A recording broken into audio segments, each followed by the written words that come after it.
کہ حضور کی آمد پر مسرت کا اظہار کرنا، خوشی کا اظہار کرنا، اس میں تو کوئی اختلاف نہیں ہے۔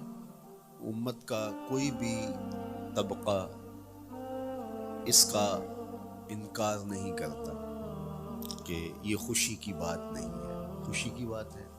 ہر دور میں اور ہر علاقے کے اپنے اظہار کے سلیقے ہوتے ہیں اور طریقے ہوتے ہیں۔ اگر وہ شریعت کے مزاج سے متصادم نہ ہو تو ان کو اختیار کرنے میں کوئی حرج نہیں ہے۔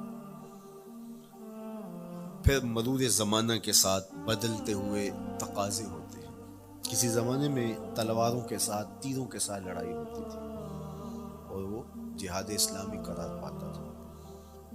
آج کی لڑائی میزائلوں کے ساتھ اور ٹینکوں کے ساتھ ہے اور یہ بھی جہاد اسلامی قرار پاتا ہے۔ کوئی کہے کہ تیر و تفنگ کو چھوڑ کے، نیزہ و بالا کو چھوڑ کے، شمشیروں کو چھوڑ کے یہ میزائلوں پہ آ جانا، یہ ٹینکوں پہ اور یہ جدید آلات حرب پہ آ جانا، یہ دانش مندی نہیں ہے، یہ سنت سے انحراف ہے۔ تمہیں تو سنت کے مفہوم کو نہیں سمجھا۔ اس دور میں آلات حرب وہ تھے، بدلتے تقاضوں کے ساتھ آلات حرب یہ ہوئے، تو وہ بھی عین جہاد اسلامی تھا، یہ بھی عین جہاد اسلامی ہوگا۔ اسی طرح خوشی کے مختلف طریقے ہیں۔ کسی زمانے میں بالکل پرانے لوگ جانتے ہیں، جب کسی کے ہاں خوشی آتی تو وہ گڑ کی روڑیاں بانٹتا، یہ پرانا طریقہ۔ پھر اس کے بعد پتاشے بانٹنا شروع ہو گئے، پھر اس کے بعد وہ شکر پارے آ گئے، اس کے بعد پھر لڈو آ گئے، پھر موتی چور اور پھر نہ جانے کیا کیا۔ لیکن روح ایک ہی ہے۔ جو گڑ بانٹنے سے مسرت کا اظہار تھا، وہی آج جدید جو ہمارے پاس مٹھائی کی اقسام ہیں، ان کو بانٹنے سے بھی وہی مقصود ہے۔ کسی زمانے میں کسی کے ہاں بیٹا ہوتا تو وہ گھر کے دروازے پہ پتے باندھ دیا کرتے۔ یہ اس دور کی جھنڈیاں تھیں، اظہار کے لیے کس گھر میں خوشی آئی ہے۔ تو آج کے دور میں تو ہمیں پتے باندھے ہوئے نہیں ملتے۔ آج گھروں کے اندر ولادت مبارک کے یا مختلف طرح کے غبارے لگا دیے جاتے ہیں یا جھنڈیاں لگا دی جاتی ہیں۔ تو مختلف بدلتے ہوئے ادوار میں وہ طریقے ضرور بدلے، لیکن جہاں تک مسرت کا اظہار ہے، وہ روح بعین ہی ہر دور میں، ہر علاقے میں، ہر جو ہے وہ کلچر میں موجود ہے۔ کسی بھی خوشی پہ مسرت کا اظہار، مسرت اور سرور اور کیفیت کا اظہار، یہ انسانی زندگی ہے۔ اسلام ہمیں مسرتوں کے اظہار اور شکرانے کی صورت کے بہت سارے طریقے دیے، اس میں سے روزہ رکھنا بھی ہے۔ ان طریقوں میں سے ایک طریقہ نوافل ادا کر کے شکر کا اظہار کرنا ہے، خیرات بانٹ کے لوگوں کو کھانا کھلا کے مسرت کا اظہار کرنا ہے، لوگوں کو لباس پہنا کے مسرت کا اظہار کرنا ہے۔ اور اسی طرح دعوت ہے، مختلف مواقع پہ مختلف چیزیں ہیں۔ پیر کے دن حضور علیہ السلام روزہ رکھتے تھے۔ پوچھا حضور آپ پیر کے دن روزہ کیوں رکھتے؟ قال فیہ ولدت، کہا اس دن میں پیدا ہوا تھا۔ تو اپنی ولادت کا حضور دن پیر روزہ رکھ کے اللہ کے شکرانے میں دن گزارتے تھے۔ وہ حضور علیہ السلام کی زندگی کا ایک ایک لمحہ رب کے تشکر میں بسر ہوتا ہے، لیکن حضور نے اس کی وجہ بیان کر دی کہ میں اس دن کا روزہ خاص طور پہ اس لیے رکھتا ہوں، فیہ ولدت، اس دن میری ولادت ہوئی تھی۔ اللہ اکبر۔ تو حضور کی ولادت اللہ کی بہت بڑی نعمت، اور اس پر شکرانہ خود میرے حضور نے ادا کیا ہے۔ علماء نے لکھا ہے کہ حضور کی ولادت کی خوشی یہ اللہ کی رضا کا سبب اور ذریعہ ہے۔ آپ نے سنا علماء سے کہ دین کا سب سے بڑا دشمن جس کا نام لے کے مذمت کی گئی وہ ابو لہب ہے۔ پورے قرآن میں کسی اور کافر کا ابو جہل کا نام بھی نہیں، عتبہ عتیبہ اور امیہ کا نام بھی نہیں ہے، لیکن نام لے کر کے مذمت اگر کسی شخص کی گئی وہ تو ابو لہب۔ حضور علیہ الصلوۃ والسلام جب کوہ صفا پہ جلوہ فراز ہوئے، وَأَنذِرْ عَشِيرَتَكَ الْأَقْرَبِينَ، حکم ہوا پہلے قریبی لوگوں کو آپ اللہ کا ڈر سنائیں۔ تو حضور علیہ السلام نے قریبی لوگوں میں محنت کی، قریش کو، صنادید قریش کو، بنو ہاشم کو بلایا اور بولا کہ حضور نے ایک بات کی کوہ صفا پہ کہ اگر میں تمہیں کہوں اس پہاڑ کی دوسری جانب سے ایک لشکر آ رہا ہے جو تمہیں کچل دے گا تو کیا میری بات مان لو؟ تو انہوں نے کہا اگر نظر نہ بھی آیا تو ہم کہیں گے ہم اندھے ہیں، آپ سچے ہیں، ہماری نظروں کو پھیر لگ رہا ہے، آپ جھوٹ نہیں بول سکتے، ہم نے 40 سال آپ کے شب و روز دیکھے، تو کیسے ہم یہ گمان کریں؟ حضور نے فرمایا اگر میری ذات پہ اتنا یقین ہے تو مان لو اللہ ایک ہے۔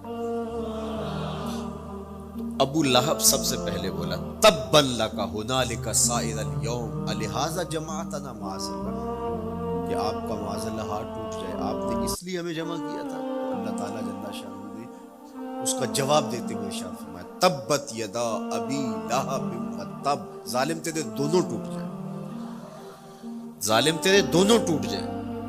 تو ابو لہب کا نام لے کے مذمت کی گئی، لیکن یہ بدترین قافیہ جب حضور کی ولادت ہوتی ہے تو اس کی لونڈی سویبہ اس کو جا کے خبر دیتی ہے کہ تیرے مرحوم بھائی کے گھر بیٹا پیدا، تو یہ بہت خوش ہو گیا، اس لیے نہیں کہ نبی تشریف لائے، اس لیے کہ میرے مرحوم بھائی کے گھر میں چلا ہوں، تو بھتیجا ہونے کے ناطے اس کو ایک سرشاری اور خوشی ہوئی، اور لونڈی کے خبر دینے پر اس نے اشارے سے اس کو کہا جا تو آزاد ہے۔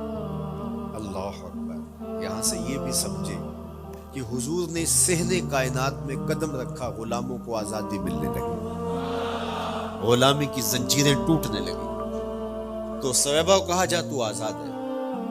خیر ابو لہب کی ساری زندگی آپ کو پتہ ہے، لیکن جب مر گیا تو حضرت عباس رضی اللہ تعالیٰ عنہ کو خواب میں ملا، انہوں نے کہا سنا کیسی بیت رہی ہے؟ اس نے کہا سخت مشکل ہے، ڈاڈی تکلیف ہے، حضور کی مخالفت بڑی مہنگی پڑی، لیکن اتنا ہے کہ جب پیر کا دن آتا ہے جس انگلی سے اشارہ کر کے لونڈی کو آزاد کیا تھا اس سے ٹھنڈا اور میٹھا مشروب بھی ملتا ہے اور عذاب میں بھی کچھ کمی۔ شارع مسلم امام نووی کے استاد امام ابو شامہ جو بہت بڑا نام ہے حدیث میں، وہ فرماتے ہیں جب ایک کافر کو حضور کو نبی سمجھ کے نہیں بھتیجا سمجھ کے خوشی کرنے کا بھی صلہ ملتا ہے، تو ایک مومن جو حضور کا غلام ہے اور حضور کو امام اور مقتدا اور نبی رسول اور محبوب سمجھ کے خوشیاں کرتا ہے، اس کو اللہ کتنا کچھ عطا کرے گا۔ دوستاں را کجا کنی محروم، تو کے بعد دشمنہ نظر داری، جب تو دشمنوں کو اتنا دیتا ہے تو دوستوں کو کتنا عطا کرے گا۔ تو حضور کی آمد پر مسرت کا اظہار، بشاشت کا اظہار، یہ اہل ایمان کا طریقہ رہا ہے۔ ہاں جو اس کا انداز ہے، کسی کو نوافل میں زیادہ سرور ملتا ہے وہ نوافل کثرت سے پڑھ لے، کسی کو زیادہ سرور روزے میں آتا ہے تو وہ روزے رکھ کر کے اس شکرانے کو ادا کرے، کوئی ذکر کی مجلس سجا لے، مختلف طریقے موجود ہیں۔ حضور علیہ السلام تشریف لائے، صحابہ بیٹھے ہوئے تھے، صحیح مسلم میں روایت ہے، سنن نسائی میں اور بھی کتب حدیث میں، محفل بپا تھی، تو حضور نے کہا ما اجلسکم، کیوں بیٹھے ہوئے ہو؟ تو جو انہوں نے جواب دیا وہ سنیے، جلسنا نذکر اللہ ونحمدہ علی ما ہدانا لدینہ ومن علینا بکا، حضور ہمارے بیٹھنے کا مقصود یہ ہے کہ ہم اللہ کا شکر ادا کر رہے ہیں اس بات پر کہ اس نے ہمیں ہدایت دین عطا کی، ومن علینا بکا، اور آپ کی صورت میں ہمارے اوپر احسان کیا، ہمیں آپ عطا ہوئے، اس پر اللہ کا شکر ادا کرنے کی مجلس سجائے بیٹھے۔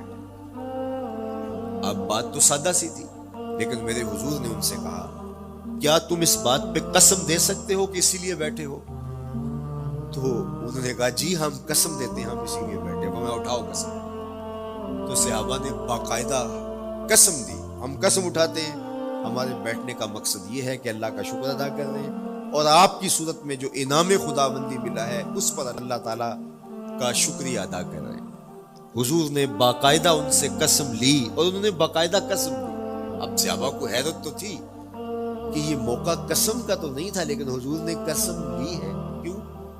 حیرت تو استجاب کی کیفیت تھی. حضور علیہ السلام نے فرمایا صحابہ میں تم سے جو بھی قسم لی ہے یہ کسی تہمت کی بنیاد پر نہیں لی، یعنی تمہارے قول کی صداقت میں مجھے کوئی شک نہیں تھا کہ میں نے قسم سے تصدیق کی، بلکہ اس کا سبب اور تھا. بعض اوقات قسم اس لیے کی جاتی ہے کہ کسی متردد ذہن کو مطمئن کرنا ہوتا ہے، اور بعض اوقات قسم واقعہ کی اہمیت کو بڑھانے کے لیے کی جاتی ہے. کوئی بندہ کہہ رہا ہے کہ جناب فلاں صاحب آ رہے ہیں ہمارے گھر میں، مہمان آ رہے ہیں، تو گھر کے اچھا کہتا ہاں قسم اللہ کی، تو اس کا یہ مطلب نہیں کہ اس کے شک ہوتا ہے، اس کی خوشی اور اس کی مسرت کے اظہار کو بڑھانے کے لیے وہ کہتا ہے کہ ہمارے گھر کے اندر آج فلاں آ رہا ہے، تو وہ کہتا اچھا کہتا ہاں ہاں قسم اللہ کی وہ آ رہا ہے. تو یہ متردد کا شک دور کرنے کے لیے قسم نہیں ہے، یہ بلکہ اس کی خوشی اور سرشاری کو پختہ کرنے کے لیے. تو عربوں میں قسم مختلف وجہ سے کی جاتی تھی.